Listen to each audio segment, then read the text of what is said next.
तो हम किसी को याद है कि हम कौन से श्लोक पे थे? ये 48 में होंगे मेरे ख्याल से। नहीं, 46 पर हैं हम। मुझे फटाफट से पॉइंट्स बताओगे कि अभी तक हमने क्या पढ़ा है सेकंड चैप्टर में? थोड़ा सा उससे क्या हो जाएगा, रिवाइज हो जाएगा। अर्जुन को काम करने के लिए बताते हैं कि जब हम साथ रियलाइज होते हैं तो शुद्ध सतगुण में होते हैं, हम्म और जब इन इन हमें इनसे ऊपर उठना है, तीनों गुणों से ऊपर उठना है और सेल्फ रियलाइज बनना है। जब कोई, जैसे कि हम लोग हमें जब कोई दुख देता है या कोई चोट देता है, हम शक हो जाते हैं और हमें हमारे अंदर डर पैदा हो जाता है। तो हम अपने को उस रिलेशन के ऊपर लादना शुरू कर देते हैं और वह हमारे अंदर में विनम्रता को मतलब कि हटा देता है। हमें भगवान से कनेक्ट बनाने से विनम्रता आएगी और हम तीनों गुणों से ऊपर उठ जाएंगे। बेसिकली जब हमें नॉलेज मिलती है कि हमें कैसे चीज़ें करनी है, हमें हमें एक्चुअल में जब नॉलेज मिलती है कि हमें इन 3 गुणों से ऊपर उठना है, तभी हम उठने की सोचेंगे। जब हमें पता ही नहीं है कि ओके हमें 3 गुणों से ऊपर भी उठना है, तो फिर हमें लगेगा नहीं ठीक है, जैसे हम करें वही बेस्ट है। हम अपने नज़रिए से जो जो हमें दिखता है हम फिर वैसा ही करते हैं। तो भगवान, अभी हमने क्या पढ़ा, मैं एक बार फटाफट से सेकंड चैप्टर का मैं क्या कहते हैं रिकैप दे देती हूँ। वैसे मैं हर क्लास में देती हूँ, वो इसलिए देती हूँ ताकि हम लोग को, हम सेम पेज पर रहें, हम लोग को पता रहे क्या चल रहा है। हम एक बार ये हर क्लास में रिवाइज कर लेते हैं। नेहा, कोई पॉइंट बताना चाहेगी तू?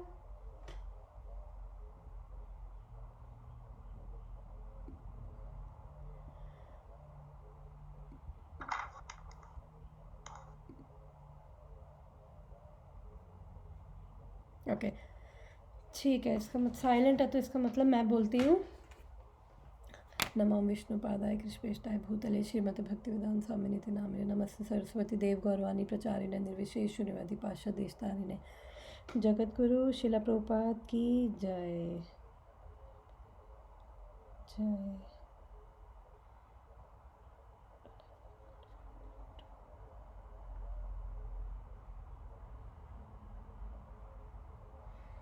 हरे कृष्णा। Okay, will start. तो सेकंड चैप्टर में हमने सेक्शन वाइज इसलिए उसको डिवाइड कर रखा है ताकि अपनी अंडरस्टैंडिंग के लिए एक्चुअली, बिकॉज हर सेक्शन में थोड़ी थोड़ी थीम चेंज हो रही है। तो फर्स्ट चैप्टर में हमने देखा था अर्जुन ने 4 क्वेश्चंस पूछे थे और उसके 4 रीजंस दिए थे एक्चुअली ना लड़ने के। अब सेकंड चैप्टर में उसने 2.1 से 2.10 तक अपना 5th रीज़न उसने बताया था ना लड़ने का, और जो उसका 5th रीज़न था वो था इनडिसीजन, कि उसको नहीं पता कि उसके लिए क्या ठीक है, लड़ना या ना लड़ना, और वो कंफ्यूज्ड है। फिर उसके बाद 2.7 में उसने भगवान को सरेंडर कर दिया था। और नेक्स्ट सेक्शन में 2.11 से 2.30 हमने देखा था भगवान ने उसको ज्ञान दिया। क्या ज्ञान दिया? भगवान ने उसको बताया कि जो सोल है वो एटर्नल है और जो बॉडी है वो टेम्परेरी है। तो भगवान ने उसको ये ज्ञान क्यों दिया? क्योंकि जनरली हम लोगों को क्या रहता है, आइडेंटिटी क्राइसिस।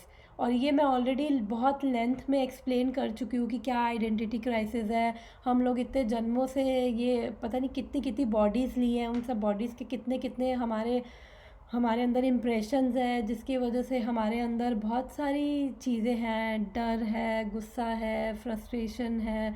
तो इतनी आइडेंटिटीज़ है। फिर प्लस इस बॉडी में अपनी हम ये कंफ्यूज होते हैं कि ऑफिस में हमारी कोई और आइडेंटिटी होती है, घर में हमारी कोई और आइडेंटिटी होती है। ऑफिस में हम एक मैनेजर हैं या बॉस हो सकते हैं, फिर घर आके हो सकता है कि हम एक सिंपल हाउसवाइफ हो कोई, या फिर क्या कहते हैं एक जेठानी, एक देवरानी, उस टाइप से कोई भी हमारी आइडेंटिटी होती है। तो हम उसी आइडेंटिटी में हमारी खिचड़ी बनी हुई है। तो इसको मैं ज़्यादा डिटेल में नहीं बताऊंगी, जस्ट बेसिक।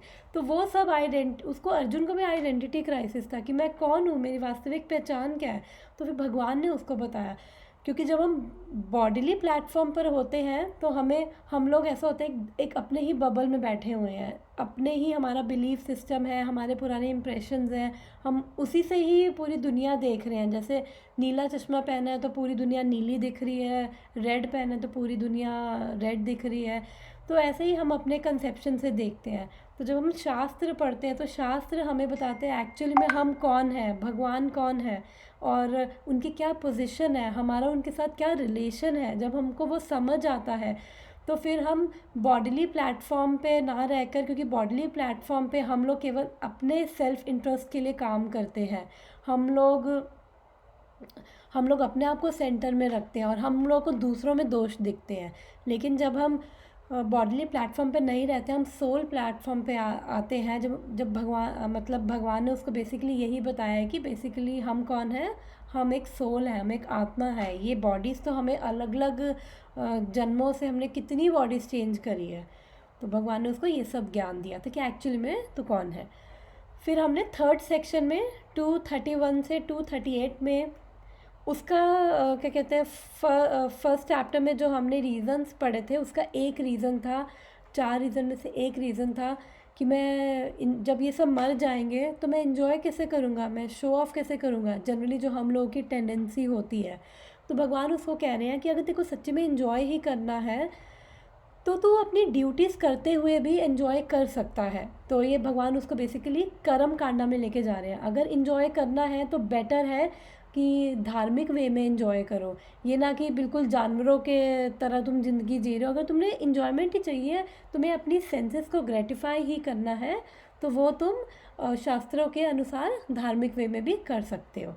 तो भगवान ने उसको 31 से 38 में कर्म कांडा के बारे में बताया था। फोर्थ सेक्शन, जिस सेक्शन में अभी हम हैं, वो है 39 से 53 तक। इस सेक्शन का क्या नाम है, बुद्धि योगा।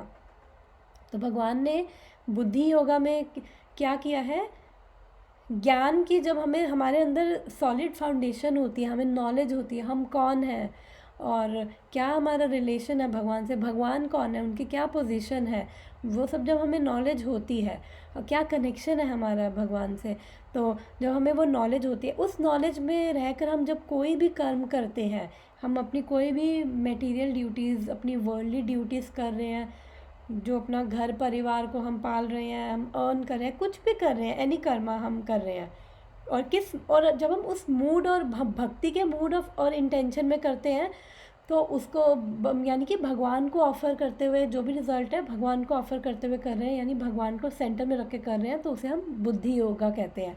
या फिर हम उसे निष्काम कर्म भी होता है। निष्काम कर्म वो होते हैं जो हम विदाउट एनी अटैचमेंट, बिना कि क्या रिज़ल्ट आएगा उसकी अटैचमेंट से, विदाउट एनी ग्रीड और वो सब उनसे फ्री होकर जब हम कोई काम करते हैं वो निष्काम कर्म होता है। और जब वो निष्काम कर्म जब योगा बन जाता है, योगा क्या है, वो कनेक्शन, एक हायर कनेक्शन मिल जाता है, यानी भगवान से जब वो कनेक्टेड होते हैं तो वो निष्काम कर्म योग कहलाता है। ठीक है, अभी हम इस सेक्शन पर हैं। अब हम वापस आते हैं अपनी भगवद गीता में। ये तो था हमारा पुराना रिकैप। अब हम आज का श्लोक स्टार्ट करते हैं। तो ये सेक्शन में अभी मैंने लास्ट टाइम भी आई थिंक वो डिस्क्राइब किया था कि ये पूरा ओवरव्यू दिया था इस सेक्शन का, तो अब वो देने की आई थिंक ज़रूरत नहीं है। फिर भी अगर किसी का कोई क्वेश्चन हो तो पूछ सकते हो मुझसे। ओके, 46 यावनर्था उत्पाने सर्वथा संप्लुतोदके तावान् सर्वेषु वेदेषु ब्राह्मणस्य विजानतः। ओके, तो अब हम आते हैं इसकी ट्रांसलेशन पे। पढ़ना चाहेगा या मैं पढ़ूं? हरे कृष्णा। पढ़ो। हाँ, पढ़ो।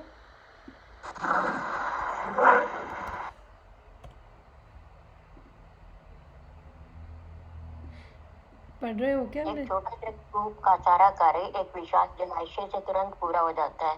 इस प्रकार वेदों के आंतरिक तात्पर्य जानने वाले को उनके सारे प्रयोजन सिद्ध हो जाते हैं। ठीक है, आप ये परपट भी पढ़ो, फिर हम एक साथ डिस्कस करेंगे। वेदों के कर्म कांड विभाग में वर्णित अनुष्ठानों एवं यज्ञों का ध्येय आत्म साक्षात्कार के क्रमिक विकास को प्रोत्साहित करना है और आत्म साक्षात्कार का उद्देश्य भगवद गीता के 15वें अध्याय में इस प्रकार स्पष्ट किया गया है। वेदों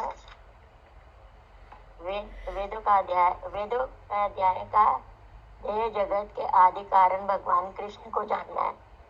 आत्म साक्षात्कार का अर्थ है कृष्ण को तथा उनके साथ अपने शाश्वत संबंध को समझना।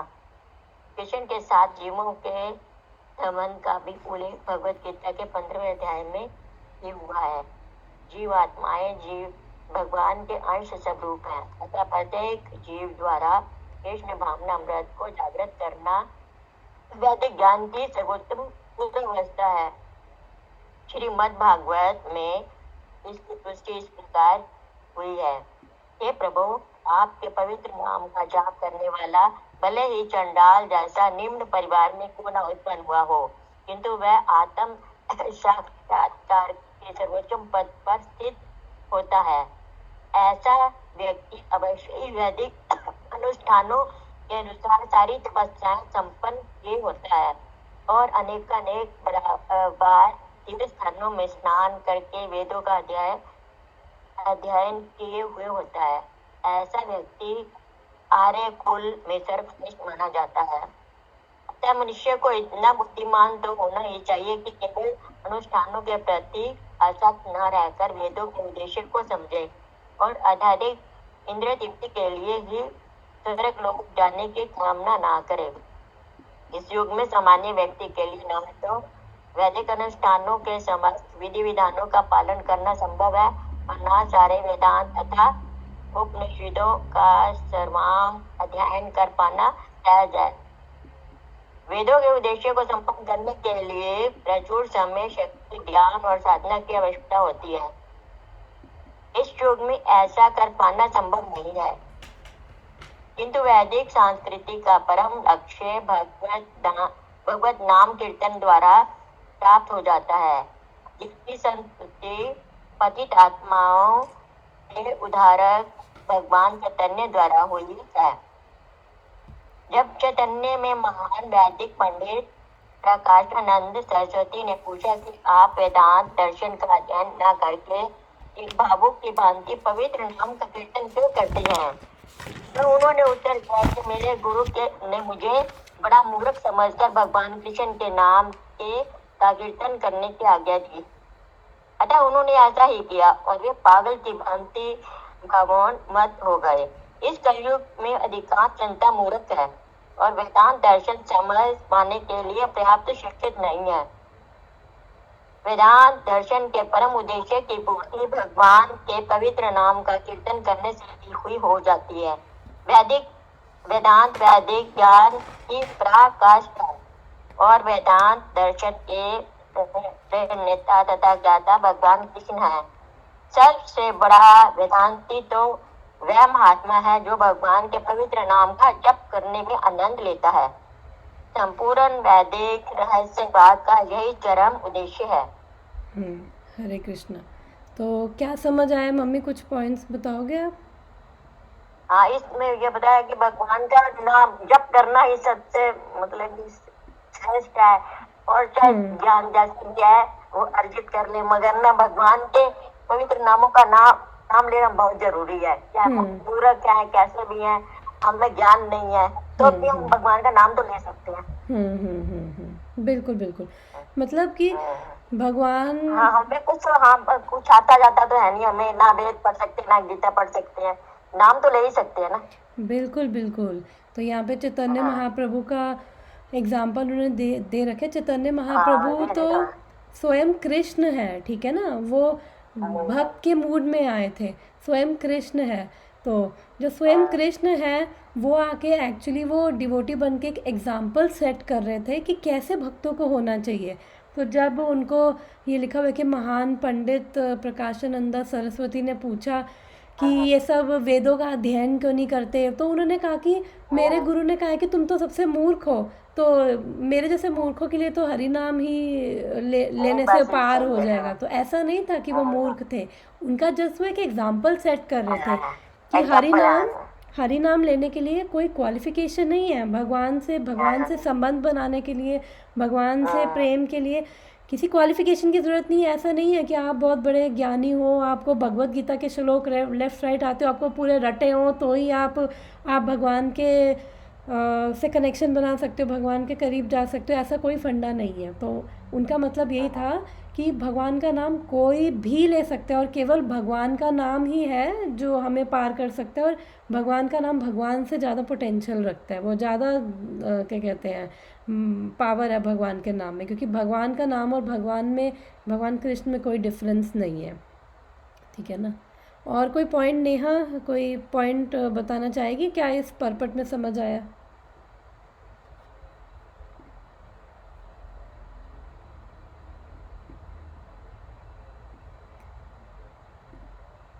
ओके, वो म्यूट है आई थिंक।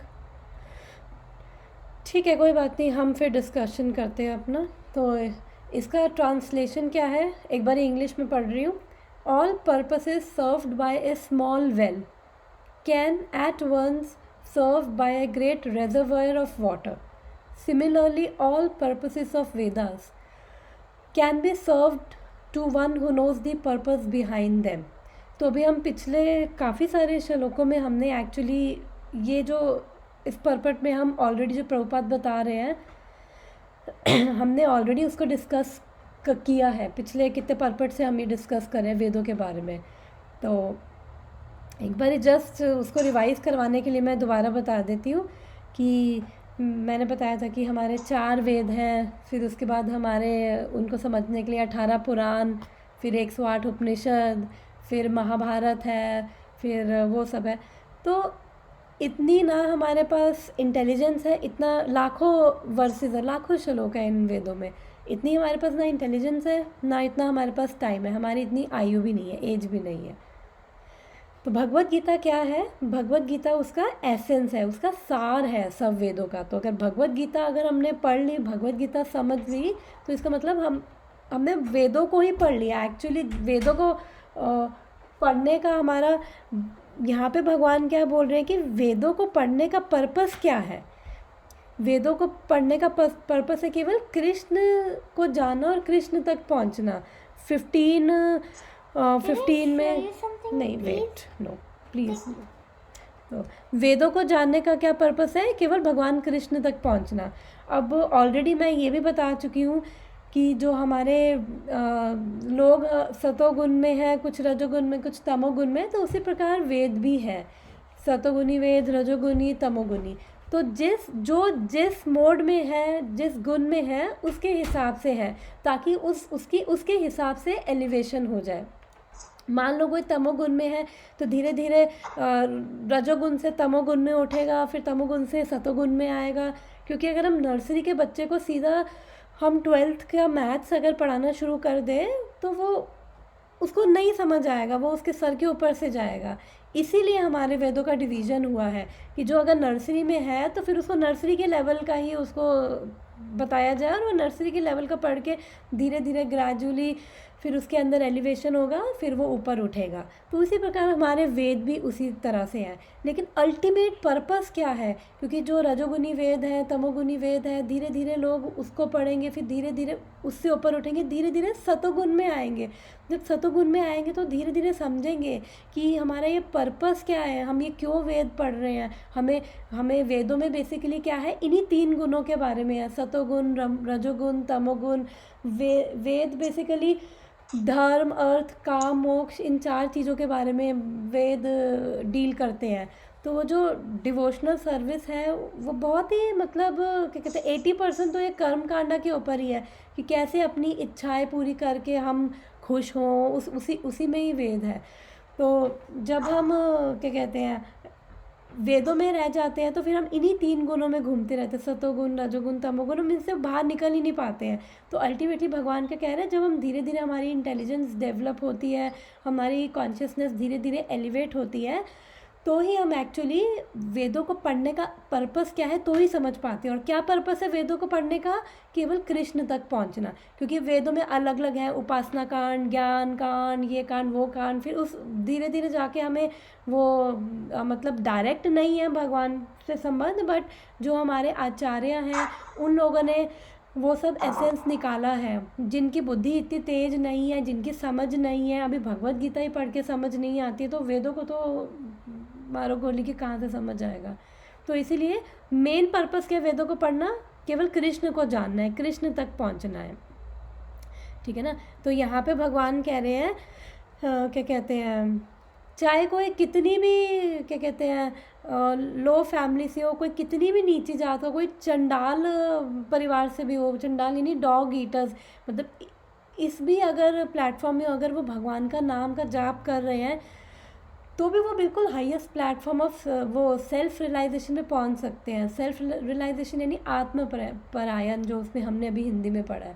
तो वो सेल्फ रियलाइजेशन का मतलब कि जानना कि एक्चुअली मैं कौन हूँ, अपने आप से कनेक्शन बनाना, और भगवान कौन है, उनकी क्या पोजीशन है, वो सब जानना। जब हमें वो पता चलता है तो फिर ही हम एक्चुअली क्या कहते हैं भगवान तक हम कृष्ण को जानने की कोशिश करते हैं। क्योंकि जब हमें पता चलता है एक्चुअली में कृष्ण कौन है, क्या उनकी पोजीशन है, ऑलरेडी ये सब हम डिस्कस कर चुके हैं, ठीक है ना।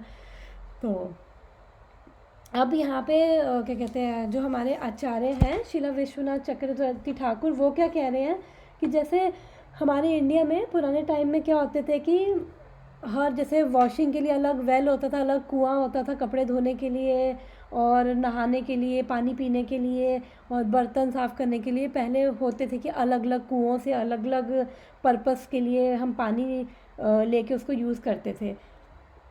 तो यहाँ पे वो समझाने की कोशिश कर रहे हैं कि क्या कहते हैं, जो अलग अलग कुएं जो ये सब काम कर रहे हैं, वो सब काम तो क्या कहते हैं एक नदी भी कर सकती है। फिर हमें बर्तन धोने के लिए, कपड़े धोने के लिए, पानी पीने के लिए अलग अलग कुओं में जाने की ज़रूरत नहीं है। हम एक बारी नदी में जाएं और वहाँ पे हम अपना काम कर सकते हैं। जो भी हमारे क्या कहते हैं बर्तन हो गए, कपड़े हो गए, पानी पीना हो गया, जो भी हो गया, हम सारा वहीं से ले सकते हैं। उसी प्रकार हमें इतने वेदों को पढ़ने की ज़रूरत नहीं है, क्योंकि वेदों को पढ़ने का मतलब केवल कृष्ण तक पहुंचना है, भगवान कृष्ण को जानना है केवल। इसीलिए क्या कहते हैं हमें इतना वो सब घूमने की ज़रूरत नहीं है, ठीक है ना। तो अगर हम डायरेक्ट ही क्योंकि वेदों से भी हम क्या करेंगे, हम धीरे धीरे धीरे धीरे धीरे कृष्ण तक ही पहुंचेंगे। वेदों का भी पर्पस केवल वही है। 15.15 में भगवान क्या कह रहे हैं, प्रभुपाद यहाँ पे लिखते हैं कि क्या कहते हैं, the purpose of studying the Vedas is to know lord Krishna. 15 Bhagavad Gita के 15 चैप्टर के 15 श्लोक में ये लिखा हुआ है कि पर्पस क्या है वेदों का, कि भगवान कृष्ण को जाने। इसलिए हमें अलग अलग वो वेद वो सब पढ़ने की ज़रूरत नहीं है, ठीक है ना। तो हम वहाँ से भी यहीं पे धीरे धीरे किसी ना किसी जन्म में वेद पढ़ते पढ़ते भी किसी ना किसी जन्म में कृष्ण तक ही पहुँचेंगे। तो बेटर है कि अभी हम ये चीज़ अगर हम समझ ले तो हम डायरेक्ट ही क्या कहते हैं हमारा जो अल्टीमेट गोल है भगवान को जाना, भगवान से संबंध बनाना, तो हम वो इस चीज़ को समझ कर, भगवत गीता हमें यही बता रही है, तो हमें इसलिए वेद पढ़ने की ज़रूरत नहीं है, ठीक है ना।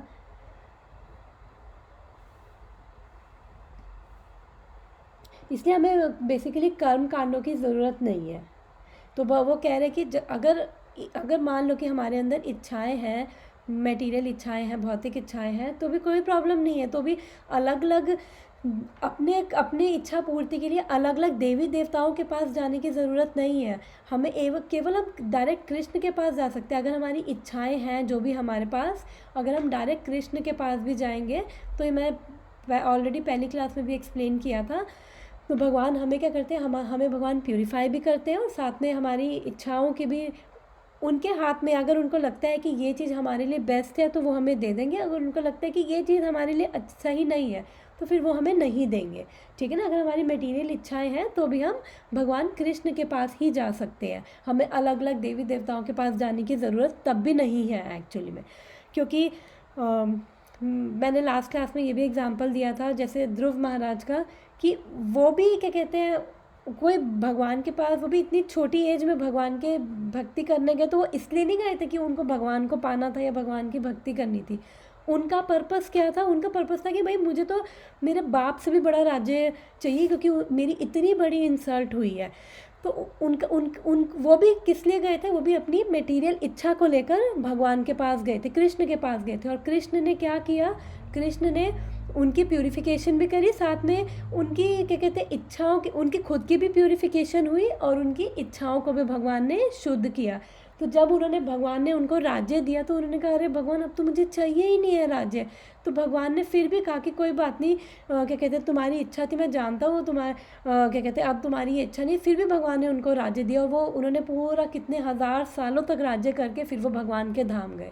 तो ऐसा नहीं है, भगवान हमारी मटेरियल इच्छाएं भी पूरी करते हैं, बट साथ में हमारी प्यूरिफिकेशन भी करते हैं, ठीक है ना।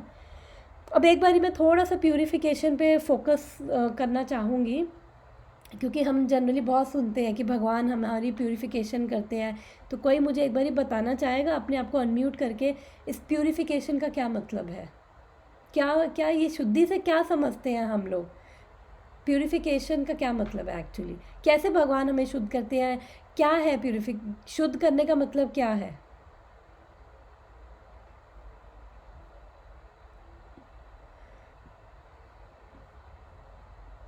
बताना चाहेगा कोई मुझे कि क्या समझते हो, क्या माइंड में क्या आता है? कुछ तो आता होगा ना जब भी, क्योंकि मैं ये बहुत बारी बोलती हूँ कि भगवान हमारी प्यूरिफिकेशन करते हैं, भगवान हमारी शुद्धि करते हैं, तो हमें इससे क्या समझ आता है? मटेरियल चीजों से ऊपर उठाते हैं। ओके। और कोई बताना चाहेगा? मटेरियल चीजों से ऊपर उठाने का काम करते हैं। ओके, और कोई बताना चाहेगा? और कोई पॉइंट, क्या प्यूरिफिकेशन से क्या समझ आता है हमें? सही और गलत का मतलब सही डायरेक्शन चुनने में हेल्प करते हैं। बिल्कुल बिल्कुल। तो कैसे होती है ये शुद्धि, कैसे? कोई थोड़ा सा उस पर लाइट फेंकना चाहेगा? ओके, मैं इसको थोड़ा सा एक्सप्लेन करने की कोशिश करती हूँ, प्यूरिफिकेशन का क्या मतलब है। एक एग्जांपल देके एक्सप्लेन करूँगी। एक्चुअली में क्या है कि जैसे मान लो कि हमारे ऊपर कीचड़ लगा हुआ है, ठीक है ना। हम लोग क्या करते हैं, हम लोग का क्या, कीचड़ लगा हुआ है हमारे ऊपर, हम क्या करते हैं, वो हम पूरे कीचड़ से भरे हुए हैं। हम उसके ऊपर, अगर मेरे पे पूरा कीचड़ लगा और मैं उसके ऊपर बड़ी सुंदर सी जैकेट पहन लूँ, बड़ी सुंदर सी मैं उसके जीन्स पहन लूँ, और अब मेरा कीचड़ मुझे नज़र नहीं आ रहा, ठीक है ना। तो अब मैं क्या कर रही हूँ, लेकिन क्योंकि मेरे इतने टाइम से वो सफाई नहीं हुई है, कीचड़ हो गया और मेरे पैर पे घाव हो रखा है, मिट्टी पड़ी हुई है और घाव में कीड़े तक पड़ गए हैं, मुझे बहुत दर्द हो रहा है, ठीक है। तो मैं क्या कर रही हूँ, अब मैं भगवान से कह रही हूँ, अब मुझे दिख रहा है कि मुझे अगले बंदे पे कीचड़ नज़र आ रहा है, तो मैं भगवान से कह रही हूँ देख लो कि वो देखो कैसा कैसा वो बंदा है, ठीक है ना। मेरे को बड़ा दर्द हो रहा है, उसने मेरे को इतना दर्द दिया है, मैं दुखी हो चुकी हूँ उससे, ठीक है ना। भगवान देखो वो मेरे साथ क्या कर रहा है, और उसके बाद देखो उसके ऊपर कितनी बदबू आ रही है, उसके कीचड़ से कितनी मक्खियाँ भिन भिन आ रही है उसके ऊपर, और देखो उसके बावजूद भी क्या कहते हैं मेरे ऊपर कीचड़ फेंकने में लगा हुआ है। हम लोग ऐसे करते हैं, मैं ऐसे कर रही हूँ भगवान से। तो भगवान क्या करेंगे कि शुद्धि का क्या मतलब है कि भगवान जो मैंने अपना कीचड़ कवर कर रखा है ना, जो बदबू आ रही है ना, जो मक्खियाँ भिन भिन आ रही है ना, भगवान ये दिखाने की कोशिश करेंगे कि भैया वहाँ से नहीं, ये बदबू यहाँ से आ रही है, मक्खियाँ जो भिन भिन आ रही है ना वो इस कीचड़ पे आ रही है जो तुमने कवर करके रखा हुआ है। और जो ये दर्द हो रहा है, मैं दर्द के मारे चिल्लाई जा रही हूँ कि भगवान मुझे बहुत पेन हो रहा है, मेरे से पेन बर्दाश्त नहीं हो रहा है, और फिर भी तू उस बंदे को ठीक नहीं करता। अगर वो बंदा ठीक हो जाता ना भगवान, तो आज मेरी लाइफ अच्छी होती, लेकिन मेरा ये ऐसा है, मेरा वो ऐसा है, और सिर्फ उसी वजह से आज मैं परेशान हूँ। भगवान क्या करेंगे, भगवान कहेंगे कि क्या कहते हैं, पहले क्या करेंगे, हमारे कपड़े फाड़ेंगे, ठीक है ना, और हमारे कपड़े फाड़ के हमारा कीचड़ दिखाएंगे, ये देखो। और उसके बाद जो जो दर्द मुझे हो रहा है ना, जो मेरा घाव है जिसमें कीड़े पड़े हुए हैं और मुझे इतना पेन हो रहा है, और भगवान क्या करेंगे, सबसे पहले उस घाव में से मेरे मेरे वो कपड़े काटेंगे, ठीक है ना। जब वो काटेंगे ना तो मैं एकदम से घबरा जाती हूँ, घबरा जाऊँगी, ओ ये सब क्या है। मैं कई तो ऐसे होते हैं स्वीकार ही नहीं करेंगे, एक्सेप्ट ही नहीं करेंगे कि वो हमारे अंदर कीचड़ है। फिर भगवान दिखाएंगे कि ये जो दर्द हो रहा है ना, ये दर्द वहाँ से नहीं आ रहा, ये दर्द इस घाव से है, कि बेटे यहाँ से कीचड़ हटाओ और इस घाव की सफाई करो, इसके ऊपर दवाई लगाओ, पट्टी लगाओ और इसको तब ढको। अगर मैं जिस पे कीड़े पड़ गए हैं घाव में, मुझे दर्द हो रहा है, मैं उसको और उस पर और कीचड़ मिट्टी पड़ रही है उसके ऊपर मैं अपनी बड़ी सुंदर सी ब्रांडेड से मैं 5,000 की जैकेट और मैं 10,000 की जीन्स पहन के भी अगर मैं उस पर घूम रही हूँ ना, तो मैं केवल अपने आप से चीटिंग कर रही हूँ, ठीक है ना। उसमें भगवान क्या करेंगे, मुझे शुद्ध करेंगे। माँ का क्या काम है, जैसे अगर एक बच्चा होता है, बच्चा अगर क्या कहते हैं, वैसे तो सबके पास हंसता खेलता हो तो सबको अच्छा लगता है, तो अगर वो बिल्कुल जैसे पॉटी में वो पूरा लिपा पड़ा हो, टांग भरी पड़ी है, सारे कहेंगे ये लो साइड पे कर देंगे, लेकिन माँ ही है जो उस केवल बच्चे को उठाएगी। ऐसे ही जो भगवान है, जब हम रोते चिल्लाते हैं ना, तो भगवान हमको ना हमारी कमियाँ दिखाते हैं कि ये जो कीचड़ है ना, ये जो बदबू आ रही है ना, कहीं और से नहीं आ रही, इधर अंदर से अपने में से आ रही है। ये जो दर्द हो रहा है ना, भगवान हमें हमारे घाव दिखाते हैं कि भैया इसको ठीक करो। जब इसको ठीक कर लोगे ना, और ये अपना धीरे धीरे अपना ये कीचड़ हटाओगे ना, ये अपनी जैकेट हटाओ, ये अपनी जीन्स हटाओ, और जब ये हम जब ये देखते हैं ना कि ओ बाप रे, जब हमारी जैकेट हटती है, वो 5,000 की 10,000 वाली हमारी जीन्स जब हटती है, और हम देखते हैं हमारे अंदर क्या कहते हैं, हमारे अंदर जो भी ये अनर्थाज है, ये आई थिंक कोई आया या कोई गया, ओके, हमारे अंदर जो ये अनर्थास है, जो हमारे को ये फियर्स हैं, हमारे अंदर एंगर है, हमारे अंदर रिजेंटमेंट है, यानी बिटरनेस जो हम अपने मन में लेके घूम रहे हैं कितने जन्मों से, कितने सालों से, वो सब चीज़ें हैं। तो जब भगवान हमें वो दिखाना शुरू करते हैं ना कि एक्चुअली ये यहाँ से आ रही है, ये इधर अंदर से आ रही है, ये बदबू, ये मक्खियाँ बिन बना रही है, यहाँ से बिन बना रही है, यहाँ पे पानी फेंको, यहाँ पे सफाई करो, दूसरे के ऊपर हमें कुछ करने की ज़रूरत नहीं है। दूसरे पे तो केवल हम प्रोजेक्शन करते हैं, ठीक है ना। जैसे मुझे डर लगता है तो मैं, कई लोग बड़ा डरते हैं, अरे भगवान से तो डर के रहो, कई लोग कहेंगे, काफ़ी ऐसे होते हैं, अरे भगवान से तो डर के रहना चाहिए, भगवान तो ये है, भगवान तो वो है। क्योंकि क्या है कि हमारी अपने बिलीफ सिस्टम ऐसा हो चुका है, हमारे पिछले जन्मों के इतने इम्प्रेशंस हैं जिसकी वजह से हमारा बिलीफ सिस्टम, मैंने बताया था कि हमारी सीडी की रिकॉर्डिंग ही वैसे है, तो उस वजह से हमारे इम्प्रेशंस ऐसे हैं जिसकी वजह से वही हम दूसरों पे भी प्रोजेक्ट करते हैं, भगवान पे भी प्रोजेक्ट करते हैं, इसलिए भगवान भी हमें ऐसे नज़र आते हैं।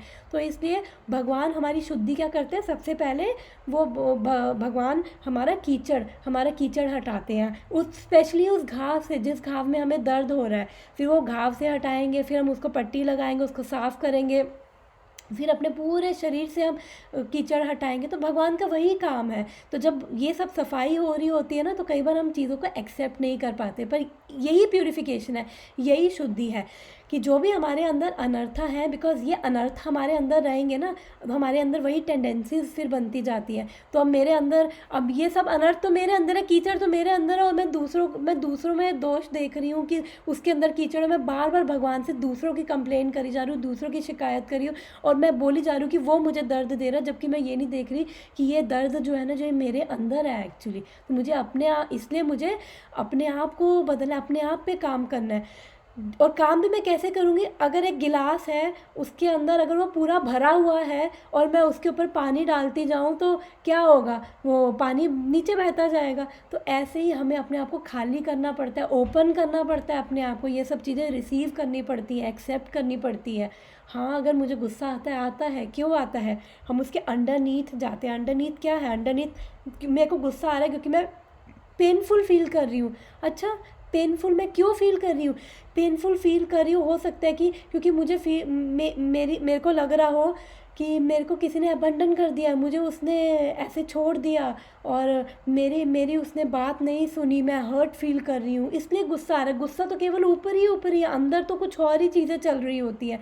तो यही हमें वो अपने आप से क्वेश्चन करना है, क्या चल रहा है, अपने आप से कनेक्ट होके क्या चल रही हैं वो सब चीज़ें, उनके अंदर डीप तक जाना है, फिर हम किसी भक्त से कनेक्ट होकर कि ये सब हमारे अंदर ये चीज़ें हम उस पर क्या है तो वो हमें बताएंगे, वो हमें अपने आप से मिलाएंगे कि भैया अपने आप पे भी कंपैशन रखो, अपने आप की ये जो हमारे जो भी ये हमारे अनर्थाज हैं, यही अनर्थाज हैं जो हम भगवान का नाम लेते हैं। तो वो जब झाड़ू, भगवान का नाम जो है ये जो इतने जन्मों की सफाई नहीं हुई, वो झाड़ू लगता है तो मिट्टी ऊपर ऊपर उठती है। जब मिट्टी ऊपर ऊपर उठती है ना, तो हम एकदम से जैसे कमरे में घुसोगे, जिस कमरों में कितने सालों से सफाई नहीं हुई, झाड़ू लगेगा ना, मिट्टी उड़ती ना, एकदम से वो सफोकेशन सी होने लग जाती है, वो धुआं उड़ता है और कमरे में सफोकेशन होती है, हमें लगता है हाय हाय कितनी मिट्टी, हाय हाय ये क्या हो गया, तो हम ऐसे ही परेशान हो जाते हैं। तो शुद्धि यही होती है। तो भगवान हमें हमारे अंदर की चीज़ें दिखाते हैं कि ये है, इस पे काम करो, इस पे काम करोगे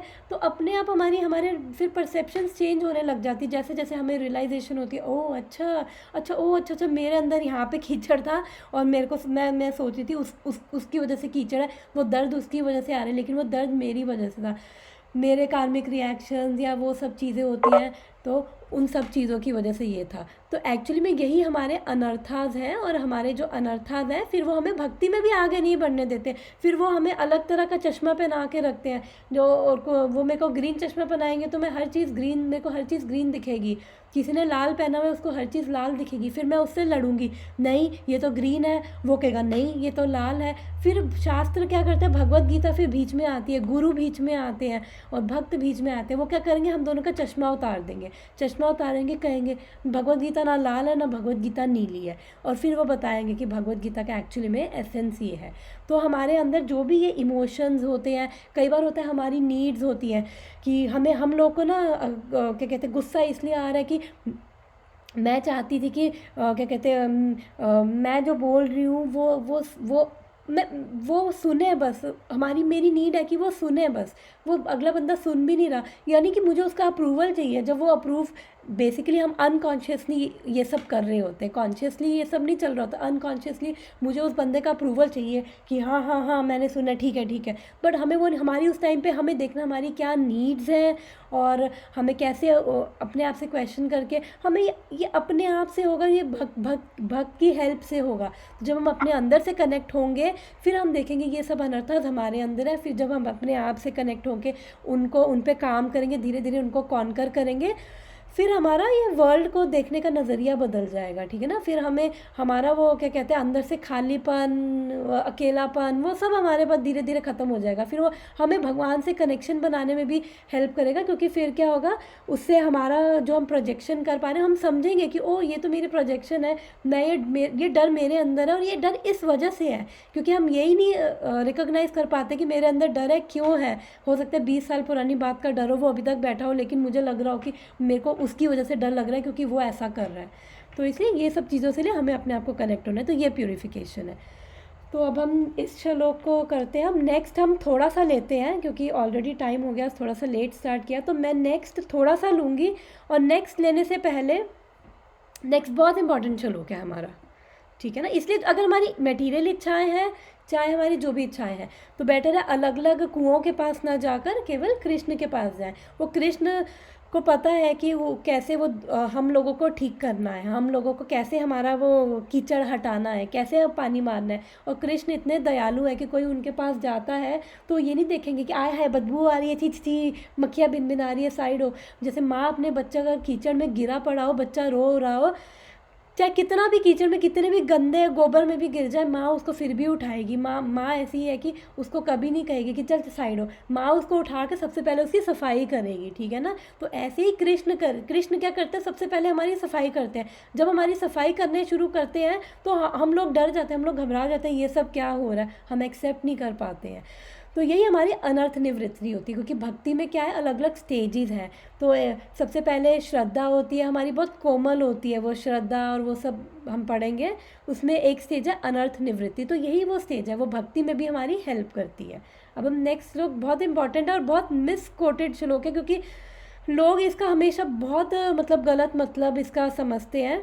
कर्मण्यवाधिकारस्य, ये वाला बहुत इंपॉर्टेंट श्लोक है, 2.47। कर्मण्येवाधिकारस्य मा फलेषु कदाचन मा कर्म हेतु भूर् मा संगे स्वसा कर्मणि, ये इस श्लोक को थोड़ा सा मैं बस इसका सिर्फ ट्रांसलेशन पढ़ूंगी, अभी हम परपट नहीं पढ़ेंगे आज। ट्रांसलेशन पढ़ के केवल इसका ट्रांसलेशन से मतलब बताऊंगी, और इसके बाद हम एक टॉपिक पहले डिस्कस कर चुके हैं उसको डिस्कस करेंगे। You have right to perform your prescribe duty, but you are not entitled to fruits of action. Never consider yourself the cause of results of your activities, and never be attached to not doing your duty। Okay, अब हम इस पे आते हैं और अब हम इसका एक एक लाइन का पहले मतलब समझते हैं इस श्लोक में ना, बहुत इम्पॉर्टेंट है। कर्मण्यवाधिकारस्य, इसका क्या मतलब है? हमें केवल कर्म करने का अधिकार है। चिंता मत करना, ये हम बहुत डिटेल में नेक्स्ट क्लास में करेंगे, अभी जस्ट ओवरव्यू दे रही हूँ। माफ कर्मण्यवाधिकार से, यानी हमें we have right to do karma, हमें कर्म करने का अधिकार है, केवल कर्म करने का।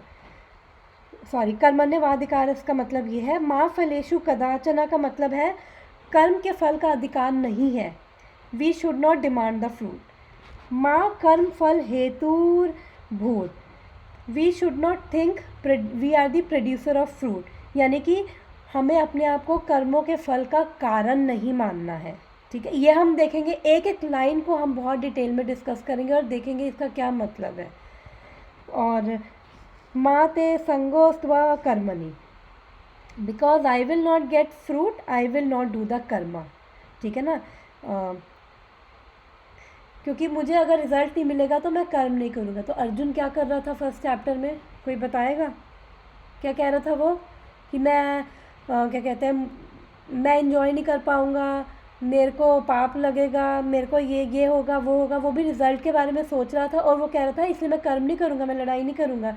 एज अ क्षत्रिय उसकी ड्यूटी थी लड़ना, मैं ये सब नहीं करूँगा और मैं नहीं करूँगा, इसलिए क्या कहते हैं मैं जंगल में जाके रह लूँगा। और जब मैं जंगल में जाके रहूँगा, इससे ना तो मुझे पाप लगेगा और ना ही मैं क्या कहते हैं किसी, और मैं वो सब चीज़ों से बच जाऊँगा। ठीक है ना, अर्जुन यही कर रहा था।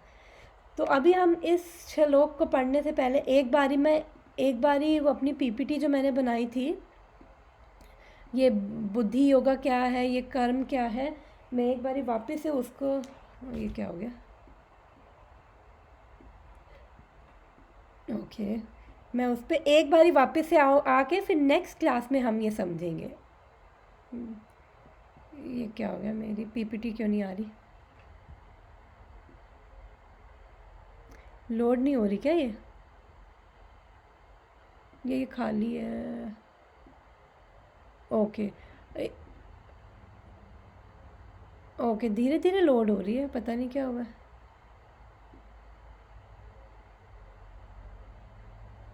धीरे धीरे लोड हो रही है पीपीटी। मैं वापस उन स्लाइड्स पे आना चाहूँगी एक बारी, ये वाली हम ऑलरेडी ये डिस्कस कर चुके हैं। ठीक है ना,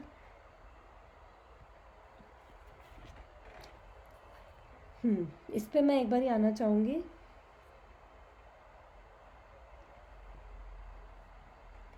भगवान यहाँ पे कह रहे कि you have right to perform your duty, यानी कि तुम्हें केवल कर्म करने का अधिकार है। इस श्लोक में प्रभुपाद इस श्लोक को क्या बोलते हैं? हाफ हैन लॉजिक। हाफ हैन लॉजिक का मतलब क्या है? जैसे लोग कहते हैं कर्म ही पूजा है, कर्म करो फल की चिंता ना करो, फलान ढमकान, जो भी लोगों की अंडरस्टैंडिंग है जो बहुत लिमिटेड है। तो प्रभुपाद इसको हाफ हैन लॉजिक बोलते थे कि इसका मतलब कि अगर मुर्गी है, अगर पीछे से अंडा दे रही है, क्योंकि मुर्गी तो पीछे से ही अंडा देती है, आगे से तो नहीं देती, आगे से तो खाती है, तो इसलिए यानी कि पीछे का पार्ट ज़्यादा यूज़फुल है, तो आगे का उसका जो मुंह है ना उसका काट दो। तो लोग क्या करते हैं, क्योंकि अंडा पीछे से दे रही है, हमें मुंह का क्या करना, मुंह से तो खाएगी, हमारे पैसे लग रहे हैं, हम उसको फीड कर रहे हैं, टाइम वेस्ट कर रहे हैं उसको खिलाने में, तो उसका उसी गर्दन काट के फेंक दो और उसका पीछे वाला पार्ट रख लो, क्योंकि केवल पीछे वाला पार्ट अंडा दे रहा है। ठीक है ना, तो लोग उसको इस श्लोक का ये हाल करते हैं। बहुत फेमस श्लोक है लेकिन ये हाल करते हैं। अब इस श्लोक पे आने से पहले मैं वापस से एक बारी जो मैं ऑलरेडी एक्सप्लेन कर चुकी हूँ, मैं बहुत ज़्यादा डिटेल में नहीं जाऊँगी, इसको मैं सिंप्लीफाई करके बताना चाहूँगी कि हम कोई भी काम करते हैं जब, तो हमारे को 3 प्रॉब्लम्स आती हैं। ठीक है ना, या उसके 3 एस्पेक्ट्स हम देख सकते हैं। पहला एस्पेक्ट क्या होता है काम का? व्हाट टू डू, कि जैसे मेरे को अपनी लाइफ में क्लियर ही नहीं होता, जैसे बच्चों को नहीं पता 12th के बाद क्या करना है। इंडिया में तो अलग फंड है कि हर एक को डॉक्टर और इंजीनियर ही बनना है, बट जनरली नहीं पता मैं क्या करूँ, मैं क्या करियर भी लूँ, मैं बिज़नेस करूँ, मैं क्या करूँ। फिर मेरा नेक्स्ट क्वेश्चन आता है कि चलो मैंने सोच लिया कि मेरे को बिज़नेस करना है, फिर मेरा नेक्स्ट क्वेश्चन आता है मैं कैसे करूँ, क्योंकि मुझे उस चीज़ को करने के लिए कोई पर्टिकुलर स्किल सेट चाहिए, ठीक है ना। तो अब मेरी प्रॉब्लम आती है मैं वो कैसे करूँ। अब ओवर टाइम जब मैं ये रियलाइज़ करती हूँ अच्छा ठीक है कि मेरे को क्या करना है, कैसे करना है, ठीक है। तो मैं 99% लोग इसमें ही खुश हो जाते हैं कि उनको आंसर मिल जाता है, वाह लाइफ में ये करना है, मुझे कैसे करना है, मुझे इसका आंसर पता चल गया, ठीक है। अब ये सब चीज़ होती है, क्या करना कैसे करना वो कर भी रहे हैं, ये सब करते हैं, ठीक है।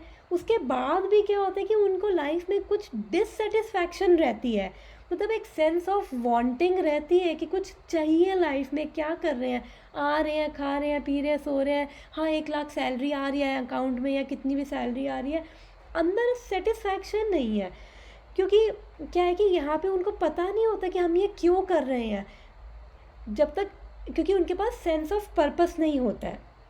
तो अगर सेंस ऑफ पर्पस नहीं होता है यानी कि वाई टू डू, अगर सेंस ऑफ पर्पस नहीं होता है तो फिर वो बस जो लाइफ जैसे चल रही है, आ रहे हैं, खा रहे हैं, पी रहे, पैसे कमा रहे हैं, बाहर जा रहे हैं, शराब पी रहे, उड़ा रहे हैं, टेम्परेरी जब शराब पी रहे हैं टेम्परेरी तो अपना ठीक रहते हैं कि 5 मिनट्स में मैं आ रही हूँ।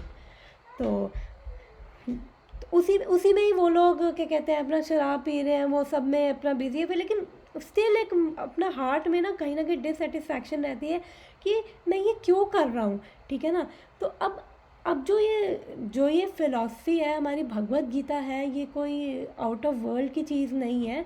तो ये बेसिकली यही बताती है कि हम लोग कोई काम कर रहे हैं तो वो क्यों कर रहे हैं, वो हमें एक सेंस ऑफ पर्पस देती है, ठीक है ना। कि अगर क्या कहते हैं,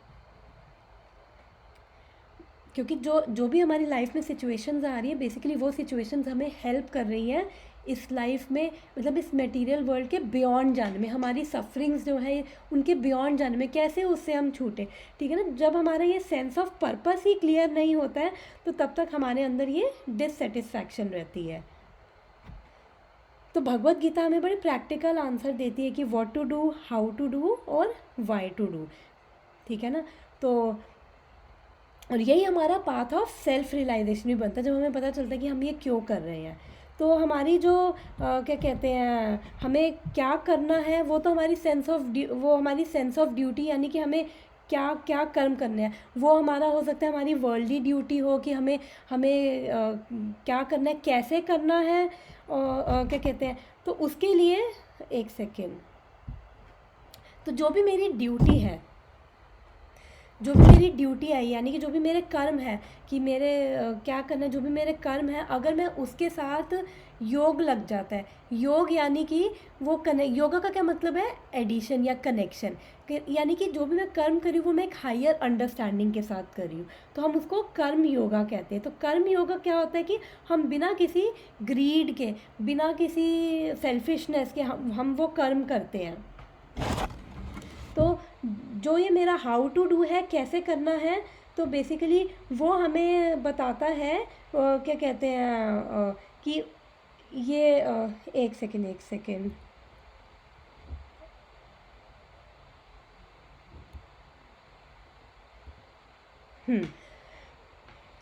जो हमारा ये क्या कहते हैं ये बता रहा है कि हाउ टू डू बेसिकली क्या कहते हैं वो एक हायर अंडरस्टैंडिंग के साथ हमें कोई भी कर्म करना है, तो वो एक हायर अंडरस्टैंडिंग के साथ कर्म करना है, तो वो बेसिकली क्या है, हमारा ज्ञान योगा, ठीक है ना।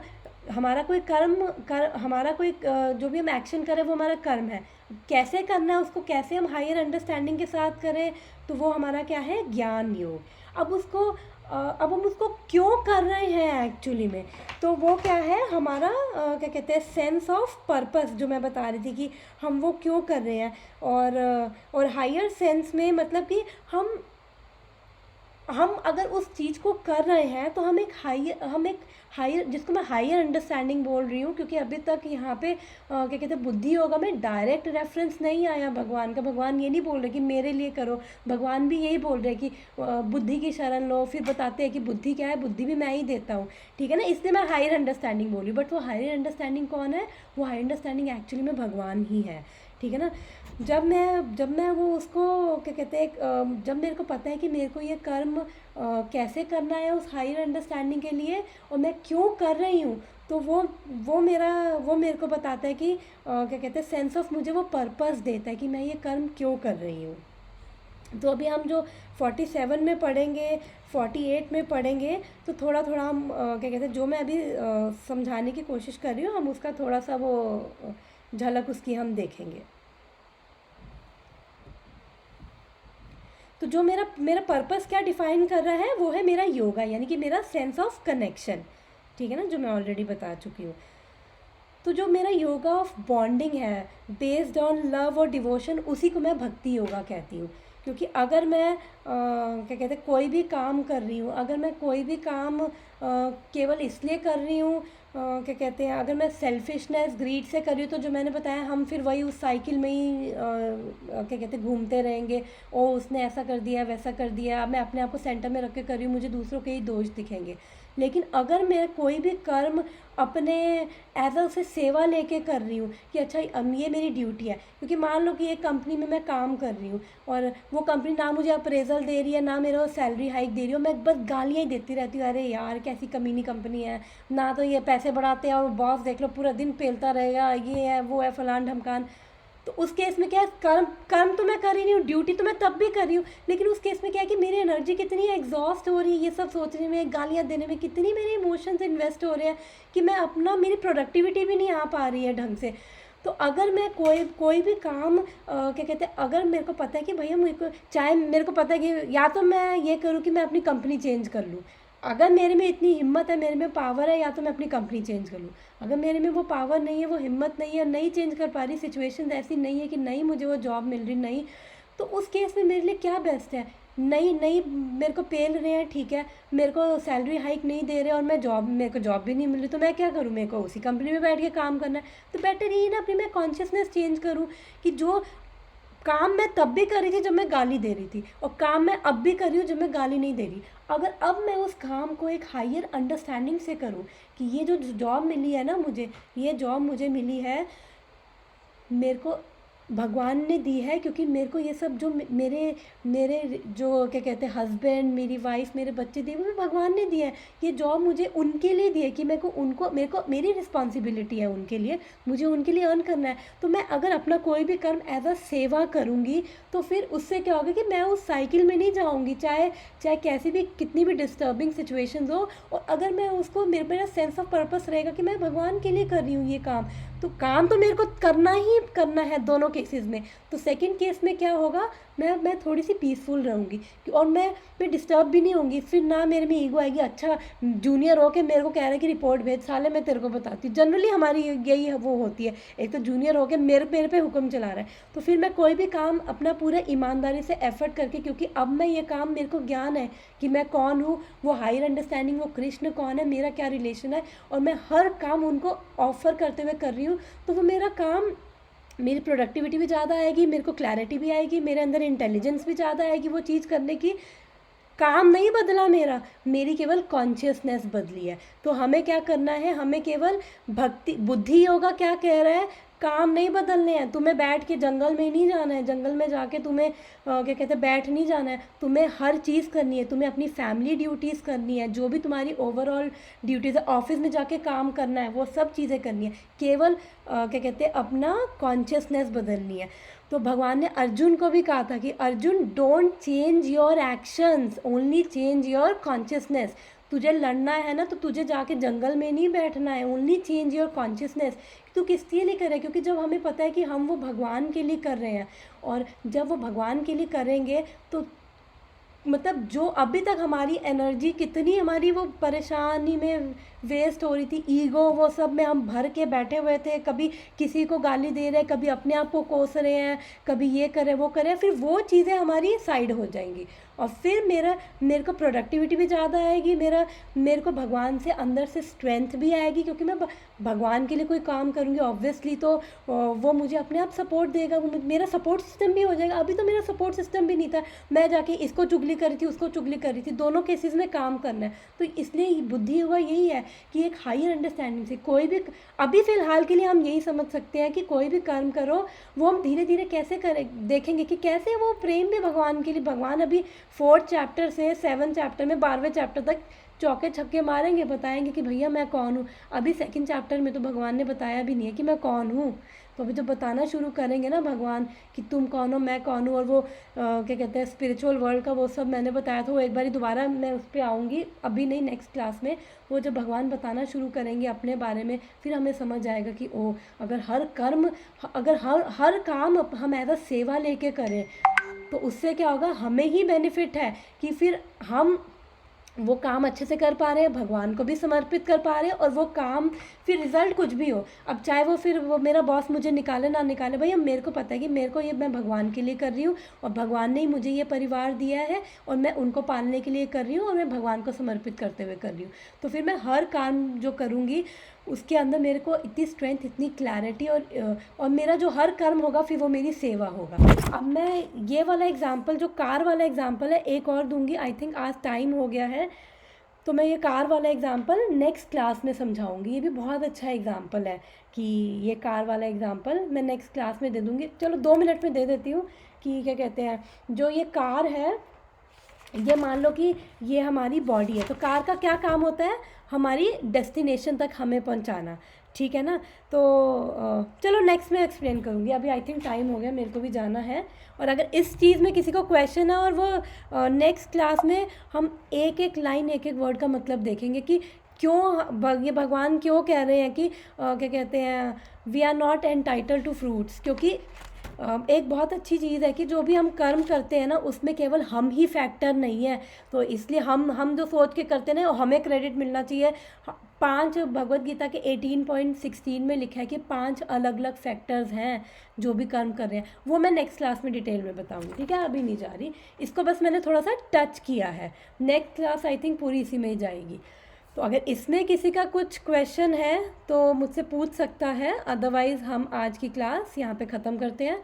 नेक्स्ट क्लास मुझे याद दिलाना, मैं ये कार वाले एग्जाम्पल को एक्सप्लेन करके नेक्स्ट क्लास यहाँ से शुरू करूँगी जहाँ पे अभी ख़त्म करी है। और ये कार वाला एग्जाम्पल से और हमें क्लैरिटी आएगी एक्चुअली कि हमारा जो क्या कहते हैं कर्म क्या है, हमारा ज्ञान क्या है, हमारा स्वाध्याय है, और ये बुद्धि क्या है, हमारी साधना है। बुद्धि होगा क्या, हमारी साधना है, वो मैं एक्सप्लेन करूँगी कि हमें किस मूड से, किस इंटेंशन से अपने कर्म करने हैं। चाहे कोई भी कर्म करे, चाहे खाना खाए, चाहे सोए, सोना भी एक अच्छा कर्म बन जाएगा, सोना भी जो है वो भी हमें कैसे हेल्प करेगा, खाना पीना कुछ भी कर रहे हैं वो सब, तो वो नेक्स्ट में हम देखेंगे। तो अगर किसी का कोई क्वेश्चन है, मैं स्क्रीन शेयरिंग बंद कर रही हूँ, तो मेरे से पूछ सकता है, अदरवाइज़ फिर हम नेक्स्ट टाइम मिलते हैं। किसका कोई क्वेश्चन है? Hare Krishna. Okay, I think silent है तो नहीं है, अच्छा है, सबको क्लियर हो गया। वांछा कल्पतरुभ्यश्च कृपा सिन्धुभ्यैव च पतिता नाम पावनेभ्यो वैष्णवेभ्यो नमो नमः। Hare Krishna Krishna Krishna Hare Hare, Hare Ram Ram Ram Hare Hare. Thank you for giving me the opportunity, ये सेवा देने के लिए, भगवद गीता मतलब अपना जो ज्ञान है आप सबके साथ बांटने के लिए बहुत बहुत धन्यवाद। Thank you for joining, thank you. Okay, तो हम नेक्स्ट टाइम मिलते हैं, इसको समझेंगे, और हरे कृष्णा तब तक के लिए। ओके, हरे